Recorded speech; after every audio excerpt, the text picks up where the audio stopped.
네, 오늘도 우리 현장에 나와서 함께 예배 드리는 여러분들, 또 온라인으로 가정에서 예배를 하시는 여러분들, 다 동일하게 하나님께서 은혜 베풀어 주시기를 원합니다. 그리고 오늘도 귀한 찬양으로 저희들의 마음을 하나님을 향하도록 도와주시는 우리 성가대원들, 또 오케스트라 대원들 다시 한번 감사드립니다. 이 가을은 독서의 계절이라고 하는 말이 있습니다. 밤이 길고 또 기온이 선선해서 책 읽기에 좋은 계절이다, 그런 뜻인 것 같습니다. 자, 이런 때 우리 하나님의 자녀들이 성경을 가까이 하고 성경을 많이 읽는 그런 시간을 갖는다면 얼마나 좋을까, 그런 생각을 했습니다. 저는 그런 생각하면서 앞으로 몇 주간에 걸쳐서 이 시편의 백미라고 할 수 있는 119편, 이 말씀을 가지고 함께 은혜를 나누고자 합니다. 이 시편 119편은 여러 가지 면에서 아주 독특한 시편입니다. 우선 길이가 매우 길죠. 무려 176절까지 있습니다. 그리고 거의 매 절마다 하나님의 말씀이라는 말이 들어 있습니다. 이 하나님의 말씀이 그만큼 우리의 일상생활과 밀접한 관계가 있다고 하는 그런 메시지를 우리에게 전해주고 있죠. 그리고 시편 119편은 아주 정교하게 의도적으로 쓰여진 시편입니다. 히브리어에는 모두 22개의 자음이 있습니다. 그런데 이 시편 119편은 모두 22개의 연으로 되어 있습니다. 더 놀라운 것은 각 연이 히브리어 22개의 자음 순서대로 구성이 되어 있다는 것입니다. 이 각 연에는 8개의 절들이 있는데 이 8개의 절들은 모두 히브리어 자음, 같은 자음으로 시작합니다. 아마 여러분들이 제 말을 들어도 이게 무슨 뜻인지 잘 모르실 거예요. 그래서 잠깐 화면을 같이 보도록 하겠습니다. 자, 이것이 시편 119편, 지금 히브리어 성경으로 기록된 한 몇 절을 여러분에게 보여드리고 있는데요. 8절씩 이렇게 되어 있습니다. 저는 지금 여러분에게 2연만 보여주고 있어요. 첫 번째 연은 똑같은 자음으로 시작하는데요. 히브리어 첫 자음, 알레프라는 그 히브리어 자음으로 똑같이 시작하고요. 두 번째 연은 히브리어 자음 베트라고 하는 그 자음으로 8절이 다 시작합니다. 물론 세 번째 연은 이제 기몰이라고 하는 자음으로 시작하고, 또 네 번째 연은 달레트라고 하는 히브리어 자음으로 똑같이 시작을 합니다. 이 서론이 너무 길면은 이 시편에 대해서 오히려 여러분들이 관심이 좀 떨어질까 봐 이제 바로 하나님 말씀으로 들어가도록 하겠습니다. 이 시편 119편은요, 어떤 사람이 행복한 사람인가, 이런 질문을 하면서 이런 사람이 행복합니다, 이런 사람이 행복합니다, 그 질문에 대해서 이 시편 저자가 대답을 하는 식으로 이 시편이 시작되고 있습니다. 여러분은 행복에 대해서 어떤 생각을 하고 계십니까? 이 많은 사람들이 이 행복에는 조건이 있다, 이 조건들이 채워지면은 우리는 행복하다, 이런 생각을 하는 사람들이 많습니다. 많은 사람들이 경제적인 조건을 제일 먼저 얘기하죠. 경제적으로 이만큼 이 조건이 갖춰지면 사람은 행복하다, 그런 생각을 하는 것입니다. 며칠 전에 한 유튜브 채널을 봤는데요. 그 유튜브 채널은 베트남에서 아주 럭셔리한 삶을 살려면, 베트남에서 호화스러운 삶을 살려면 돈이 얼마나 있어야 되는가 하는 그 질문을 이제 사람들에게 던지는 거예요. 어떤 여자분에게 이 질문을 했더니 그 여자분이 하는 말이 저는 지금까지 살아오면서 한 번도 그런 삶을 살아보지 않았기 때문에 얼마나 돈이 드는지 모르겠습니다. 그렇게 대답을 하더라고요. 그래서 인터뷰하는 사람이 한 달에 돈을 얼마나 버느냐 그랬더니 이 한국 돈으로 계산하면 약 150만 원 번다. 그렇게 대답을 했어요. 그러니까 인터뷰하는 사람이 150만 원 정도면 베트남에서 웬만큼 살 수 있지 않습니까? 그렇게 질문을 했더니 그분이 대답하기를 150만 원 벌어가지고 부모님을 이렇게 도와드려야 되고 또 형제들을 도와줘야 하고 저도 살아야 되고 그래서 150만 원이면 아주 빠듯하게 삽니다. 그렇게 인터뷰하는 것을 보았습니다. 이 경제적인 이유가 가장 커요. 좀 넉넉하게 돈이 있어야 하고 싶은 것도 하고 먹고 싶은 것도 먹고 뭐 사고 싶은 것도 구입하고 그래서 사람이 행복하다. 그렇게들 생각합니다. 또 어떤 사람들은 행복의 조건으로 가족을 꼽는 분들이 있어요. 가족들이 서로 사랑하고 위해주면 그 사람은 행복하다. 이렇게 생각하는 사람들이 많습니다. 이런 대답에 대해서 충분히 이해가 됩니다. 경제적인 거 중요하죠. 또 가족끼리 서로 우애가 깊고 화목한 것 중요하죠. 그런데요, 놀랍게도 성경은 행복을 조건으로 보지 않아요. 성경은 행복을 조건으로 보지 않고 관계로 봅니다. 여러분들이 이런 말씀 들으면서 성경이 그렇다고 이렇게 듣고 지나가는 것이 아니라 행복에 대해서 여러분들은 성경이 제시하고 있는 그 관계, 이런 관계는 무엇인가? 이걸 알아보고 성경이 말하고 있는 행복에 대한 것을 여러분의 가치관으로 받아들이고 그렇게 살면 여러분 모두가 다 행복한 삶을 살 수 있단 말이에요. 보세요, 여러분. 오늘 말씀에 보면은 흠잡을 데 없는 올바른 길로 가는 사람이 행복합니다. 1절에 나오죠. 또 2절에는 1절에 여호와의 법을 따라 걷는 사람이 행복합니다. 또 2절에는 여호와의 법규를 지키는 사람이 행복합니다. 마음을 다해 여호와를 찾는 사람이 행복합니다. 여러분 한번 생각해 보세요. 이 행복해지는 데에는 조건이 있고 조건이 만족돼야 나는 행복하다 이렇게 생각한다면 정말 그 조건들이 다 만족돼 가지고 나는 행복하다 이렇게 생각하는 사람들이 얼마나 되겠습니까? 하지만 행복을 조건적인 것으로 보지 않고 관계적인 것으로 본다면 여러분 모두가 다 행복한 삶을 살 수 있는 길이 열리는 것입니다.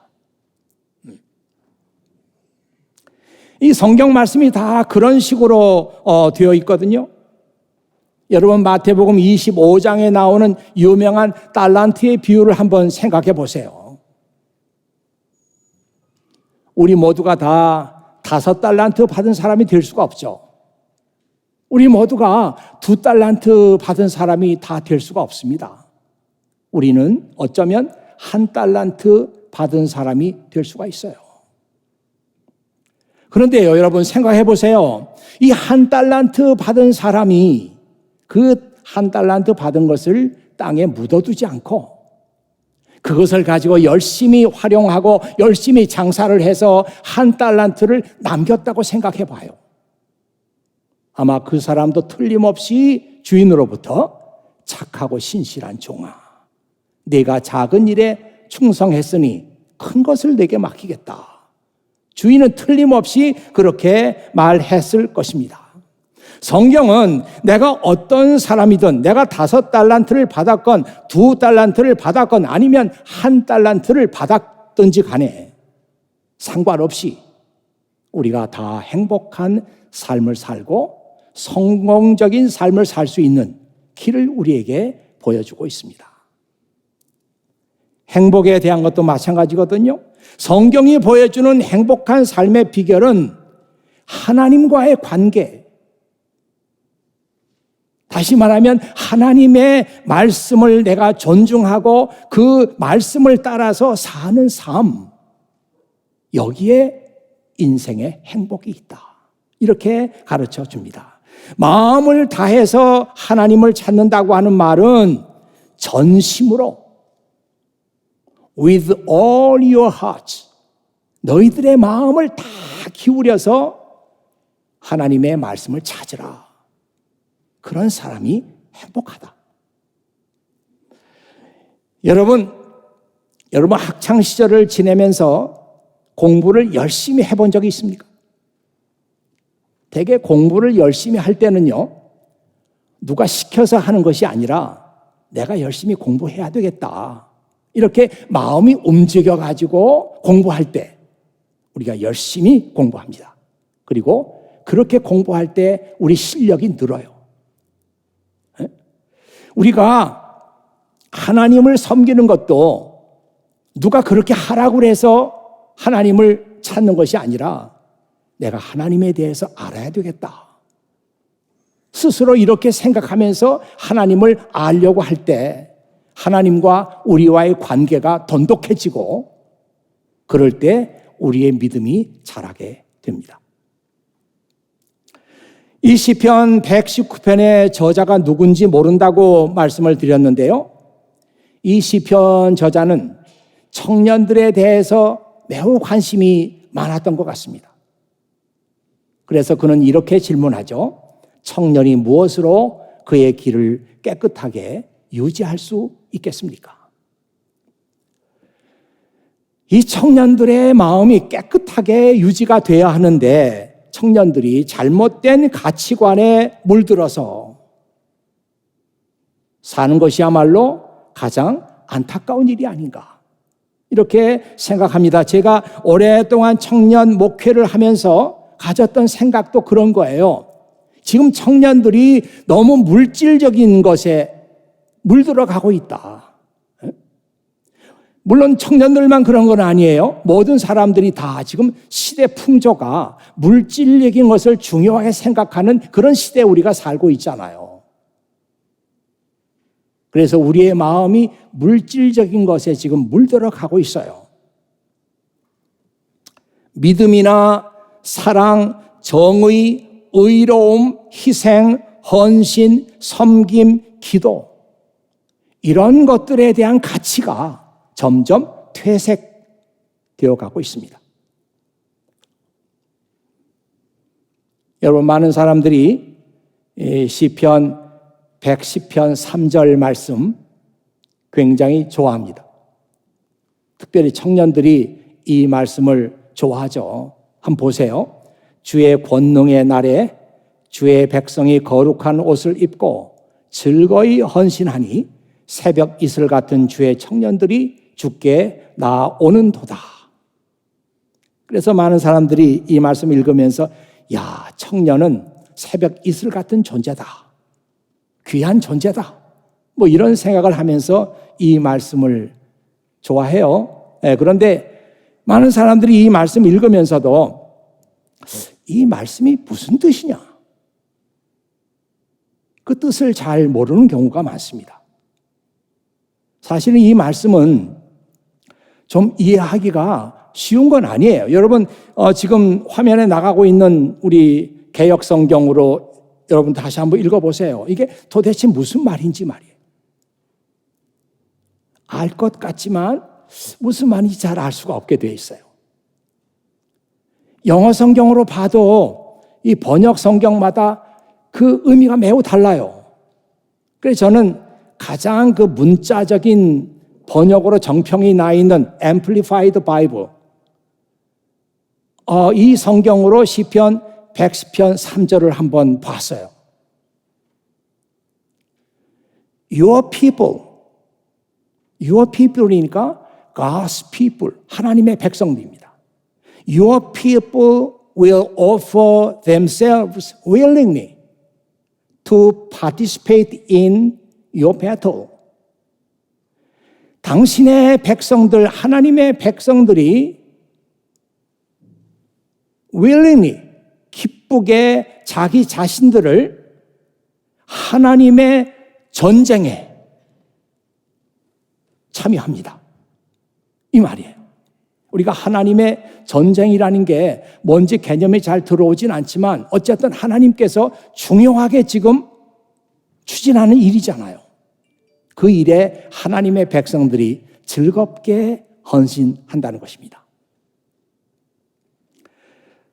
자, in the splendor of holiness, 거룩함의 아름다움 속에서 from the womb of the dawn, 이건 아주 시적인 표현인데 새벽의 자궁으로부터 이렇게 되어 있는데 이건 이른 새벽부터 이렇게 해석하면 되겠죠. Your young men are to you as the dew, 이렇게 되어 있어요. Your young men, 그러니까 하나님의 God's young men, 이런 말이죠. God's young men are to you as the dew. 그 하나님의 젊은 청년들은 as the dew, 이슬과 같은데, 하나님의 젊은 청년들은 하나님께 이슬과 같다는 거예요. 이게 아주 비유적인 그런 표현이죠. 이 이슬이라고 하는 것은 깨끗하고 순결하고 영롱한 그런 메타포란 말이에요.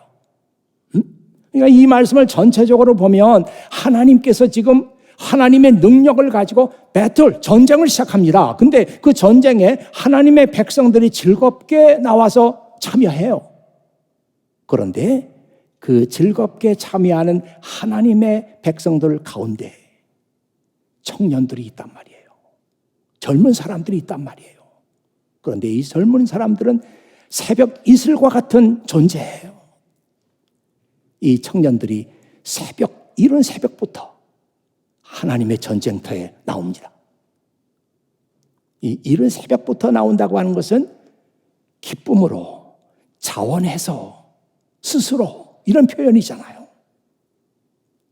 그러니까 여러분 이 말씀을 잘 보면은 이 하나님의 전쟁에 하나님의 백성들이 참여하게 되고 그 하나님의 백성들 가운데는 새벽 이슬 같은 하나님의 청년들이 참여하게 되는데, 이 말을 다시 바꿔서 말하면 이 청년들이 세상의 가치관에 물들어 있고 하나님을 섬기는 그런 가치관에 무지하고,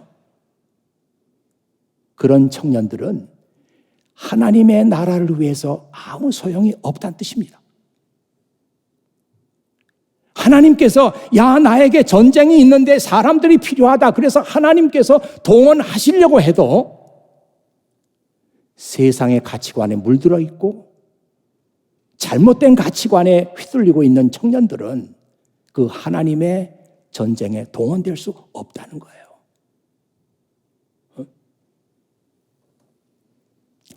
여러분 8절 9절 말씀을 다시 한번 읽어보십시오. 청년이 무엇으로 그의 길을 깨끗하게 유지할 수 있겠습니까? How can a young person stay pure? 이 pure라는 게 아주 깨끗하고 순전한 걸 말하는 거잖아요. 어떻게? 이 질문에 대해서 이 시편 저자는 조금도 주저하지 않습니다. 하나님의 말씀에 순종함으로, by obeying your word. 젊은 사람들이 어떻게 이 세상을 살아가면서 잘못된 가치관에 물들지 않고 자기 자신을 깨끗하게 유지해서 하나님께서 필요하실 때 하나님께 동원될 수 있는 그런 사람들이 될 수가 있죠? 이 질문이에요. 이 시편 저자는 딱 단호하게 말하는 거예요. By obeying your word. 하나님의 말씀에 순종함으로. 다른 길은 없다는 거죠. 네? 여러분, 저는 이 말씀을 읽으면서 고난 중에 있던 욥이 선언했던 그 말을 생각했어요. 그 욥기 23장 10절에 보면은 거기 욥이 하나님을 향해서 말하고 있는 유명한 말이 있죠.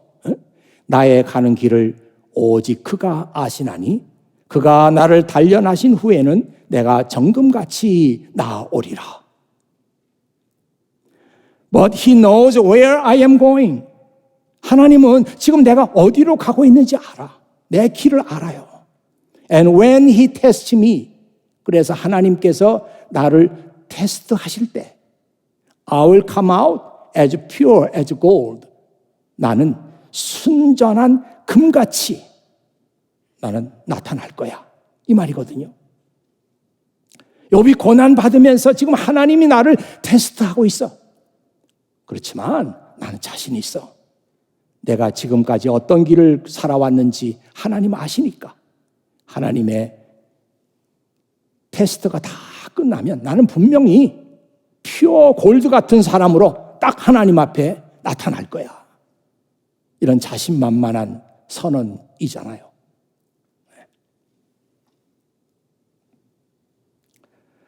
욥이 이렇게 자신만만한 것을 보면 욥이 정말 멋진 삶을 그동안 살아온 것 같아요. 욥이 비난받은 일 많이 하지 않은 것 같아요.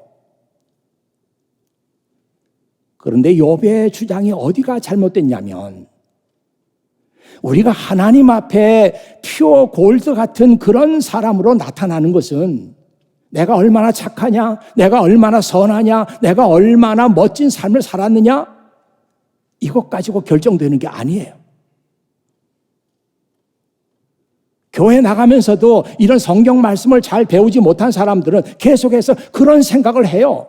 내가 저 사람보다 낫지. 아니야, 저 사람보다도 내가 나아. 그리고 다른 사람 비난해요. 나는 괜찮은 삶을 살고 있다고. 그런데요, 이 욥의 주장이 뭐가 잘못됐느냐? 우리가 하나님 앞에 퓨어 골드로 나타나는 것은 내가 착한 삶을 살았다. 그래서 그런 게 아니란 말이에요. 이게 욥이 지금 잘못 알고 있는 것입니다. 청년이 무엇으로 그의 길을 깨끗하게 유지할 수 있겠습니까? 주의 말씀을 따라 살면 깨끗하게 유지할 수 있습니다. 나의 의, 내가 착하다, 내가 선하다, 내가 다른 사람보다 낫다고 하는 나의 의가 나를 퓨어 골드 같은 존재로 만드는 게 아니고 by obeying your word. 주의 말씀이, 하나님의 말씀이 나를 퓨어 골드로 만들어줍니다.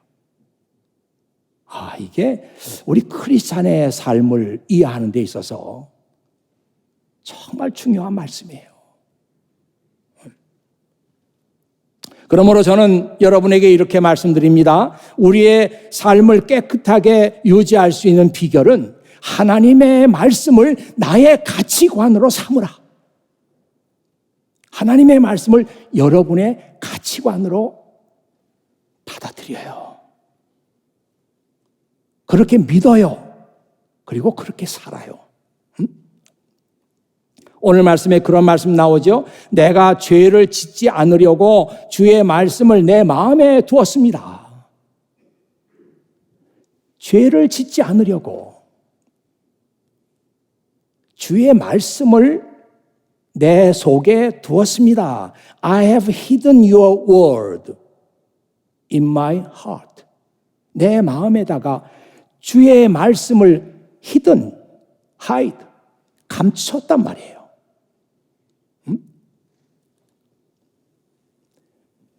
하나님께 죄를 짓지 않으려고 내가 어떻게 하면은 하나님께서 원하지 않는 일을 하지 않고 나 자신을 깨끗하게 유지할 수 있지 하면서 하나님의 말씀을 내 속에 I have hidden, 하나님의 말씀을 내 속에 감춰놨어요.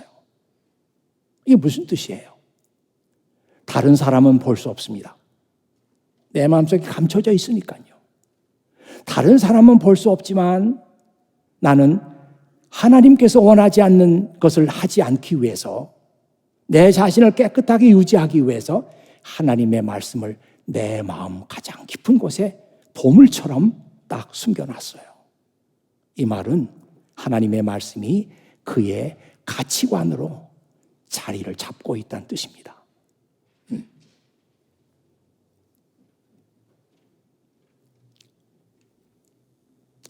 유혹이라는 단어가 있는 유혹, 이거 영어로 temptation 그렇게 말하잖아요. 이 temptation이라고 하면 그 tempt라고 하는 그 동사에서 나온 단어예요. 이 tempt라고 하는 그 동사는 뭘 이렇게 꿰는 거죠.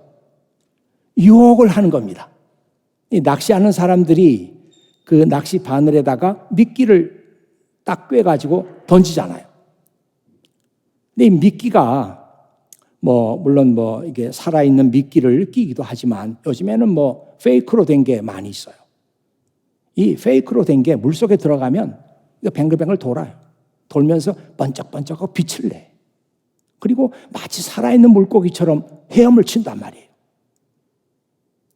그러면 물고기가 가만히 보고 있다가 저건 틀림없이 좋은 먹잇감이야 하고 물고기가 확 달려들어서 덥석 물어요. 이게 템프트 하는 거거든요. 야, 이게 참 좋아 보이는데 또 어떤 때는요, 이 템프테이션을 받을 때 알면서도 템프테이션을 받아요. 아, 저건 참 어리석은 생각이야 하면서도 이번 한 번만 그렇게 하자. 아, 이건 도덕적으로 옳지 않는 일인데 알지만 이번 한 번만 그렇게 하자. 그렇게 해서 그 어리석은 결정을 하는 거예요. 한 번만은 괜찮을 것 같아요. 그런데 한 번이 두 번 되고 두 번이 세 번 되고 그래서 유혹에 넘어가게 됩니다.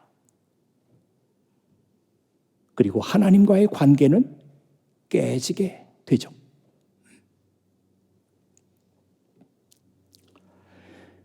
유혹을 이길 수 있는 방법은 하나님의 말씀을 나의 가치관으로 삼는 거예요. 요셉이 큰 유혹을 받았던 때가 있었어요. 그 큰 집에 그날은 딱 두 사람밖에 없었습니다. 욥 자신과 욥을 유혹하는 주인의 아내, 딱 두 사람만 큰 집에 남았어요. 주인의 아내가 아주 계획적으로 사람들 다 내보내고 그런 환경을 만든 거예요. 그래서 주인의 아내가 젊은 청년 욥을 성적으로 유혹했습니다.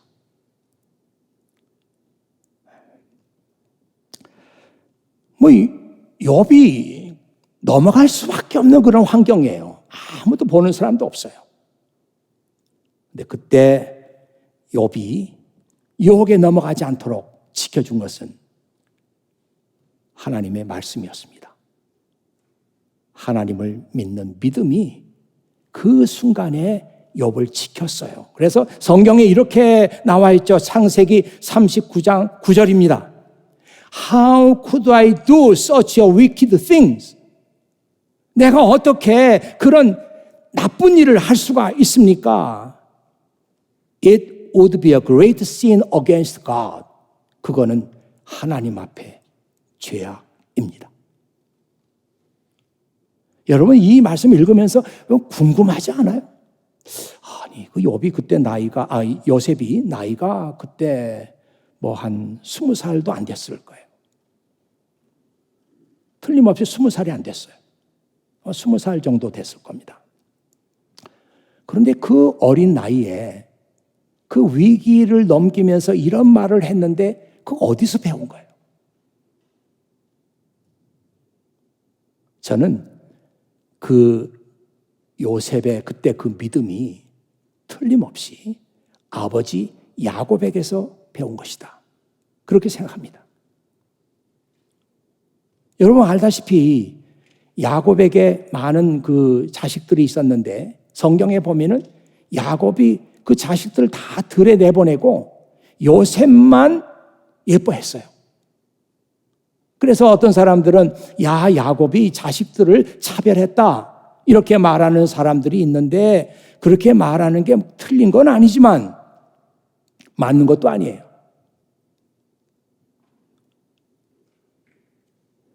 요셉은 아버지하고 긴 시간을 그렇게 집안에 있으면서 얘기를 했죠. 아버지 야곱은 요셉을 옆에 놓고 얘기했어요. 요셉아, 너 이거 하나만은 꼭 기억해라. 내가 어떤 환경에 있든지 간에, 어떤 상황에서도 하나님의 눈에 나는 일은 절대로 하지 마라. 그거 가르쳤어요. 그런 아버지의 모습이 다른 형제들에게는 우리를 차별한다, 아버지가. 그렇게 볼 수 있겠지만, 야곱이 요셉을 가르쳤던 그 시간은 그 민족의 앞날, 민족의 장래를 위해서 지금 위대한 투자를 야곱이 요셉에게 하고 있는 거예요. 여러분 아시잖아요. 그 위기의 순간에 내가 어떻게 하나님 앞에 죄를 지을 수가 있습니까? 나 그런 일 하지 않겠습니다. 이렇게 단호하게 말했던 그것 때문에 요셉은 감옥에 가고, 감옥에 갇히면서부터 요셉을 통해서 한 민족을 일으키려고 하는 하나님의 그 위대한 계획이 그때부터 진행이 되잖아요.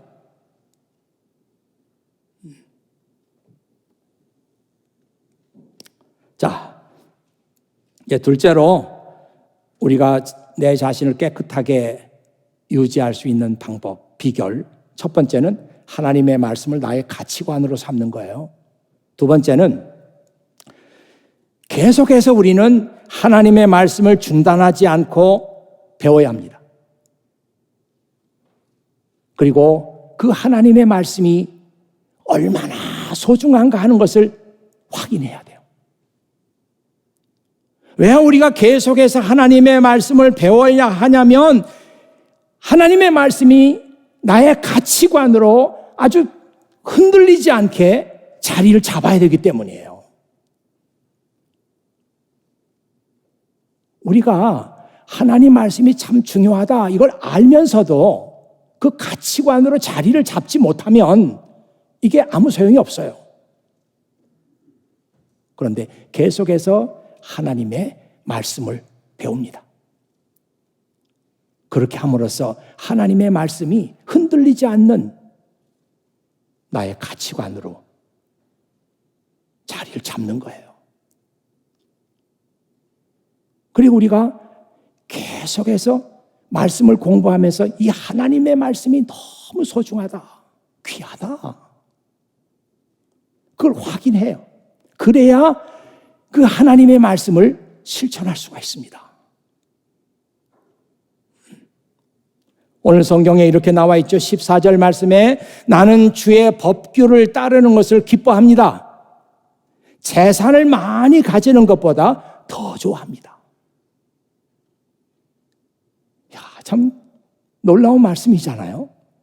하나님의 말씀이 얼마나 좋길래 내가 많은 재산을 갖는 것보다 나는 하나님의 말씀이 더 귀합니다. 더 좋습니다. 여러분 어떻습니까? 지금 여러분의 하나님의 말씀에 대한 믿음, 하나님께 대한 믿음, 하나님과 여러분의 관계가, 하나님의 말씀은 돈으로 환산할 수 없고 돈에 비할 바가 아닙니다. 나에게 하나님의 말씀은 더 귀합니다. 이런 그 성경 말씀에 여러분들이 아멘, 아멘, 맞습니다, 이렇게 말할 수 있어요? 아닐 거예요. 하나님 말씀 좋은 줄 압니다. 그러나 많은 돈보다 그것보다 더 좋게 하겠습니까? 그래서 우리가 하나님 말씀을 존중하지 않는 거고, 그래서 우리가 하나님 말씀을 지키지 않는 거고, 그래서 우리가 하나님 말씀을 소중하게 여기지 않는 거예요.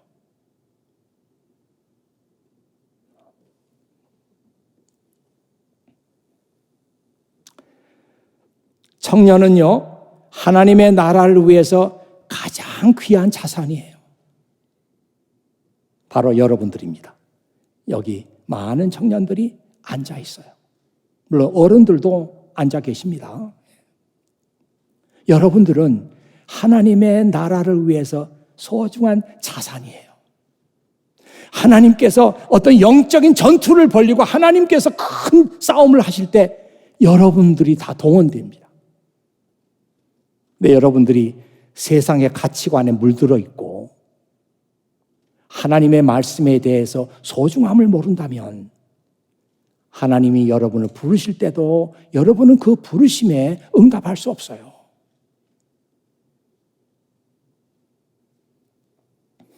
우리 교회는 지금까지 청년들을 양육하는 그런 사명을 감당해 왔습니다. 과거가 중요한 게 아니에요. 앞으로의 이 교회의 역사,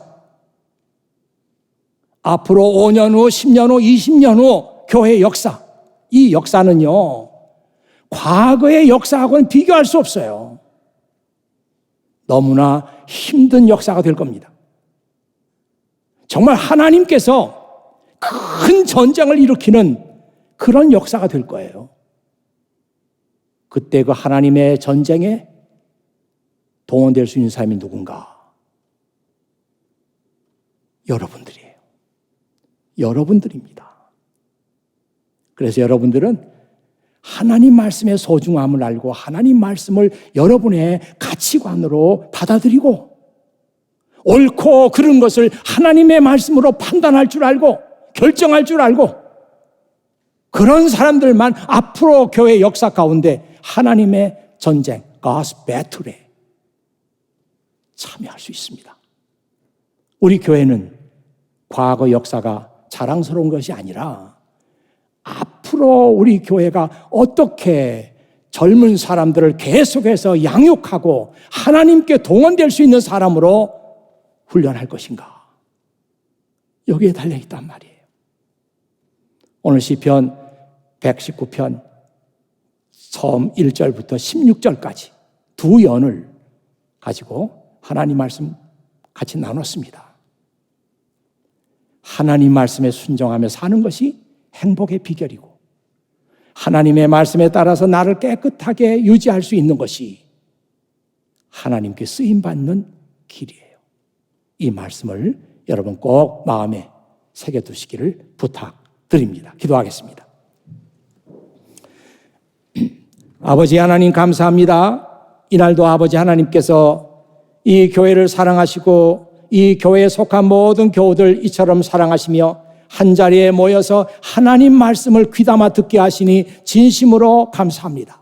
이 자리뿐만 아니라 온라인 예배를 통해 가지고 하나님 말씀을 지금 경청하고 있는 분들 아버지 하나님께서 귀하게 여겨주시기를 간절히 바라옵고 원합니다.